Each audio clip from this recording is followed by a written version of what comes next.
Thailand trip ಮಾಡ್ತಿದ್ರೆ ಪಟಾಯ ಬರ್ತೀರಾ, ಪಟಾಯ beach ನೋಡಿ ಇದೆ ಪಟಾಯ ಬೀಚ್. ಇದರಲ್ಲಿ ತುಂಬ ಆ್ಯಕ್ಟಿವಿಟೀಸ್ ಇರುತ್ತೆ, ಎಲ್ಲ ಇನ್ಕ್ಲೂಡ್ ಆಗಿರುತ್ತೆ.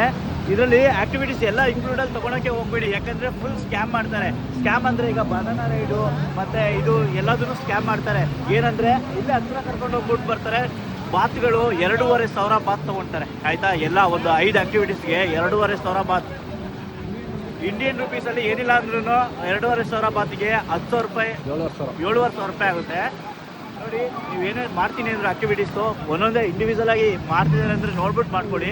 ಸುಮ್ಮನೆ ಪ್ಯಾಕೇಜಲ್ಲಿ ಮಾತ್ರ ತೊಗೊಬಿಡಿ, ಫುಲ್ ಸ್ಕ್ಯಾಮ್ ಇದೆ ಆಯಿತಾ. ಹುಷಾರಾಗಿ ಬನ್ನಿ. ಬರೀ ಏನೇ ಮಾತೆತ್ತಿದ್ರು 400 ಬಾತು 1000 ಬಾತು ಅಂತಲೇ ಹೇಳ್ತಾರೆ. ಅಷ್ಟೆಲ್ಲ ಕೊಟ್ಬಿಟ್ಟು ಹೋಗ್ಬೇಡಿ. ಏನಿಲ್ಲ ಅಂದ್ರೂ ಒಂದು 50 ಬಾತ್ ಕೊಡ್ಬೋದು. ಇದಕ್ಕೆಲ್ಲ ಬಂದರೆ ಏನಿಲ್ಲ ಅಂದ್ರೂ 400-500 ಬಾತ್ ತೊಗೊಳ್ತಾರೆ. ಅಷ್ಟು ದೂರ ಕರ್ಕೊಂಡು ಹೋಗ್ತಾರೆ, ಕರ್ಕೊಬರ್ತಾರೆ. ಮತ್ತೆ ಇಲ್ಲಿ ಇಂಡಿಯನ್ಸು ಮತ್ತು ಫಾರಿನರ್ಸ್ ಅಂತಲೂ ಸ್ಕ್ಯಾಮ್ ಮಾಡ್ತಾರೆ. ಹೆಂಗೆ ಅಂದರೆ ಇಂಡಿಯನ್ಸ್ಗೆ ಆದರೆ ಜಸ್ಟ್ ಇಲ್ಲಿ 50 ಮೀಟರ್ ಕರ್ಕೊಂಡು ಹೋಗ್ಬಿಟ್ಟು ಬನಾನಾ ರೈಡ್ ಆದರೆ 50 ಮೀಟರ್ ಕರ್ಕೊಂಡು ಹೋಗ್ಬಿಟ್ಟು ರಿಟರ್ನ್ ಕರ್ಕೊಂಬರ್ತಾರೆ.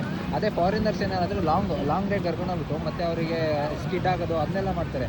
ನಾವು ಇಂಡಿಯನ್ಸ್ ನಾವು ಹೇಳಿದ್ರು ಸ್ಕಿಡ್ ಮಾಡಿ ಅಂದ್ರೂ ಏನು ಮಾಡಲ್ಲ, ಜಸ್ಟ್ ಸುಮ್ಮನೆ ಬೈಕಲ್ಲಿ ಹೋದಂಗೆ ಹೋಗಿ ಕರ್ಕೊಂಬರ್ತಾರೆ ಅಷ್ಟೇ. Just waste.